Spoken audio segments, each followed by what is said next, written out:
जय जोहार, जय आदिवासी साथियों। आज के दिन हम लोग एक ऐसा विषय लेकर आए हैं व्यक्तित्व प्रोग्राम में। एक ऐसा व्यक्तित्व लेकर आए हैं जिनका नाम है दशरथ मांझी। और यह वही व्यक्ति है जिन्हें माउंटेन मैन कहा जाता है। और ऐसा आदिवासी समुदाय के लिए कहा जाता है कि अगर आदिवासी समुदाय अगर किसी व्यक्ति से अगर एक बार मित्रता कर ले, अगर एक किसी भी व्यक्ति का आदिवासी व्यक्ति के ऊपर उपकार हो जाए तो फिर उसे जीवन भर नहीं भूलता। और अगर आदिवासी व्यक्ति अगर किसी के साथ में दुश्मनी कर ले एक बार तो फिर उसे भी वह जीवन भर नहीं भूलता। तो इस प्रकार के एक जिद्दी व्यक्ति की यह कहानी है और इसी को आज हम लोग संपूर्ण विवरण में देखेंगे, जिसकी किस प्रकार से उन्होंने अपनी पत्नी के मृत्यु का कारण एक पहाड़ को समझा और उसी पहाड़ को खोद दिया। मैं संदीप ने लगाए हुए आप सभी दर्शकों से निवेदन करना चाहूँगा कि अगर आपने हमारे चैनल को अभी तक सब्सक्राइब नहीं किया है तो आप इसे सब्सक्राइब कर लें, हमारे वीडियोस को लाइक करें, शेयर करें ताकि हमारा मनोबल बढ़े। और अगर आपने अभी तक हमारे चैनल के बेल आइकन को क्लिक नहीं किया है तो आप उसे बेल आइकन को क्लिक कर लें ताकि हमें एक मोटिवेशन मिले और आप सभी दर्शकों को हमारे सभी वीडियो के नोटिफिकेशन मिलते रहे। तो चलिए दोस्तों, आज की व्यक्तित्व सीरीज का आज का नाम है दशरथ मांझी, इसे हम लोग प्रारंभ करते हैं। अगर हम लोग देखें दशरथ मांझी के बारे में तो दशरथ मांझी के बारे में हम लोग कह सकते हैं कि इनका जो जन्म है बिहार के गया के करीब एक गांव है जिसका नाम है गहलोर। यह गहलोर जो गांव है यहीं पे 14 जनवरी 1929 को एक बच्चे का जन्म हुआ जिनका नाम था दशरथ। ये जो दशरथ जो थे वो मांझी समुदाय से बिलोंग करते थे। मांझी समुदाय जो है आदिवासी वर्ग में ही आता है। पे उसी गहलोर गांव में रहते थे। शुरू से ही इनका देवी देवताओं पर विश्वास नहीं था। ये अपने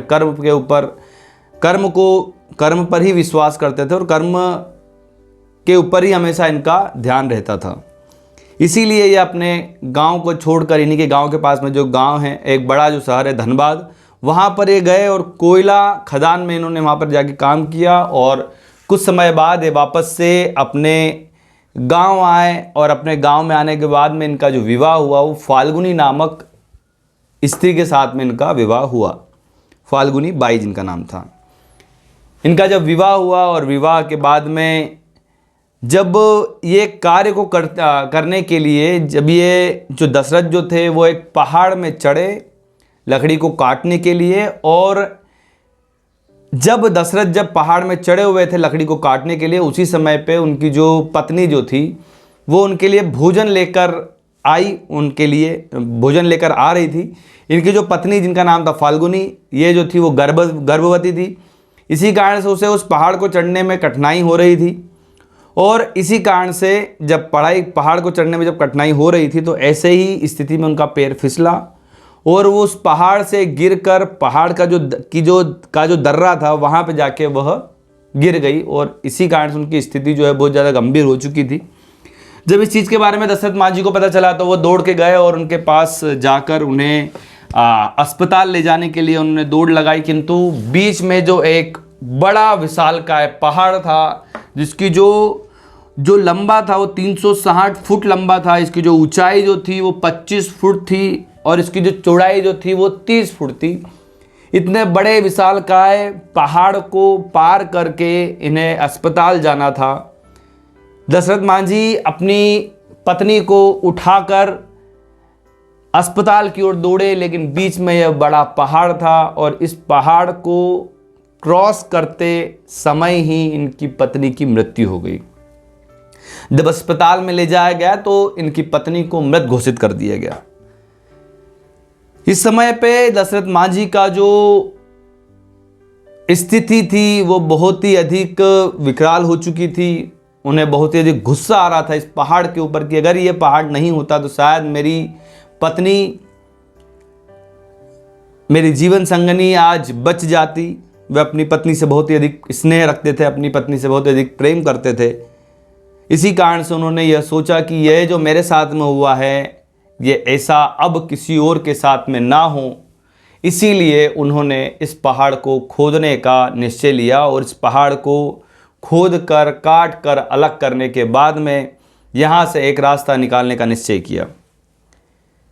इन्होंने अपनी एक छेनी हथौड़ी लेकर यह कार्य करना प्रारंभ किया और इस कार्य को पूर्ण करने में इन्हें 2-4 साल नहीं, 10 साल नहीं, लगभग 22 साल लगे। इतना बड़ा धैर्य रखना, इतने बड़े उद्देश्य की प्राप्ति के लिए निकल जाना एक सामान्य व्यक्ति के बस का नहीं था, किंतु 22 साल इन्हें इस पहाड़ को खोदने में लगे और अंततः इसका परिणाम यह निकला कि इन्होंने इस पहाड़ को, इस विशालकाय पहाड़ को खोद दिया। ये जो पहाड़ जो था वो जो इसका जो ये जो 360 फुट इस टाइप से लंबा था और 25 फुट इसकी ऊंचाई थी और इसकी जो चौड़ाई जो थी वो 30 फुट थी। इतने विशालकाय पहाड़ को इन्होंने काट दिया और उसके बाद में यहाँ पर रास्ता निकाला गया। इस प्रकार के असंभव कार्य को एक आदिवासी युवक के द्वारा किया गया और इस व्यक्तित्व सीरीज को चलाने का उद्देश्य भी यह है कि आदिवासियों को उनके पूर्वजों के बारे में और उनके समाज के ऐसे महान योद्धाओं के बारे में बताया जाए जिसके माध्यम से युवाओं को प्रेरणा मिले और जीवन में कुछ बड़ा कार्य करने का साहस मिले। तो हम लोग ये कह सकते हैं कि ऐसे ही व्यक्ति हमारे समाज से बिलोंग करते हैं दशरथ मांझी, जिन्होंने एक पहाड़ को खोद दिया। इनके ऊपर एक मूवी बनी हुई है the mountain man, Dashrath Manjhi. शायद आपने कभी न कभी इस मूवी को देखा होगा। वहाँ पर जो रास्ता जो निकला हुआ है उसका नाम भी जो है वो दशरथ मांझी मार्ग रखा गया है।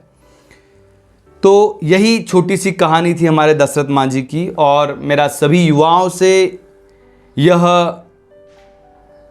कहना भी है, जो लोग भी अभी कॉम्पिटिटिव एग्ज़ाम की तैयारी कर रहे हैं, जो लोग भी अभी के समय में किसी बड़े सपने को लेकर रखे हैं, तो अपना धैर्य ना खोएं, हताश ना हों, गलत कदम ना उठाएं, क्योंकि कई सारे युवा जो है वो आत्महत्या जैसे कार्य भी कर लेते हैं।